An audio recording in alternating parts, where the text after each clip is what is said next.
From the shores of Gaza to the mountains of Afghanistan, the Middle East and North Africa is the largest refugee hosting region in the world.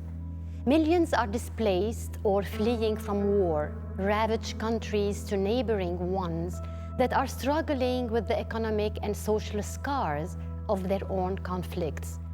These desperate families, millions of them, have run to safety only to find there is nowhere else to go.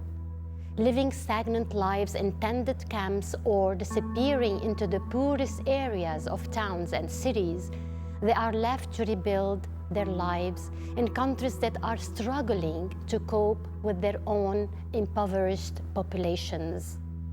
With resources limited, these families often face resentment and discrimination at overcrowded schools and in the queues to find work for cash or food. Family life is fraught with challenges and hope is not easily found. And all this before a global pandemic arrived.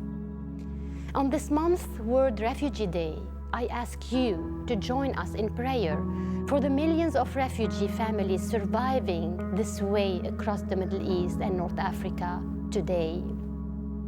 Last year, we heard from a father who had fled with his family from Syria about what it was like to be living in a refugee camp as the global pandemic took hold. هلا صار الخوف 200% يعني. لا واكثر من هيك يعني قبل كنا نخاف نقول كيف بدنا نعلمهم كيف بدنا هلا صرنا نخاف يعني عليهم لا ينصابوا بكورونا او شيء يعني ما عم لك صار 200% يعني. وين بدي الجا صراحه ما بعرف يعني اذا صار ما صار وين بدي الجا. More recently, we met baby Tayyem's family. Tayyem survived a 5-hour drive from the refugee camp where his family have been living since 2012 to the nearest hospital. His mother told us what life is like for her as a parent who is now also a refugee. 5 أولاد توفى لي ولد منهم. هديت الآن مثلا ما بنسى لحديت الآن بخاف إنه على ولد من أولادي يصير له شيء. هلا بتم بخليهم قاعدين بالخيمة بروحوا على المدرسة بيرجعوا خلص قاعدوا بقلب الخيمة ما عاد في طلعة. The cycle of death, disruption, displacement and poverty for families means trauma, fear and the end of formal education for children. Last month, the violence in the Holy Land left 300 dead and more than 152,000 displaced.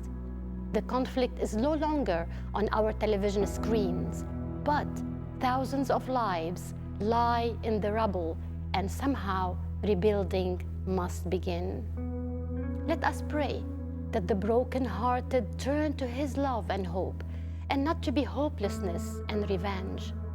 Let us pray that this devastating cycle is broken. Pray for the Church to be a channel of His peace in the region. Pray for the children that they may hear the words of love, comfort, and to be raised to forgive and love their neighbor. Pray for those lost and grieving that they may have His comfort.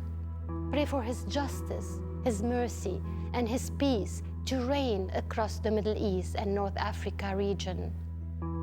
We thank you for your prayers. Goodbye, and God bless you all.